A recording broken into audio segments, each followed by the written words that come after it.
এই জায়গাটা এতটাই সুন্দর, দেখো এই জায়গাটাকে একটু দেখাই তোমাদেরকে।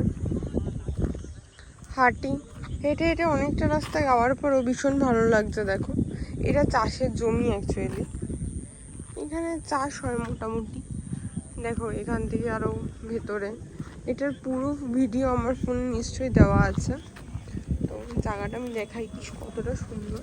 এ দেখো এখান থেকে ভিউটা এরকমই আসে, চারিদিকটা এতটাই সুন্দর। এই আঁকা বাঁকা রাস্তা আছে, এই রাস্তাটা আমার ভীষণ পছন্দের, তাই জন্য আমি জায়গাটাকে এতটা বেশি পছন্দ করি। এই হচ্ছে গিয়ে এই জায়গাটার ভিউ। এই জায়গাটা এরকমই দেখতে অনেকটা। শাক তুলে নিয়ে যাওয়া যায় এখান থেকে। আজকে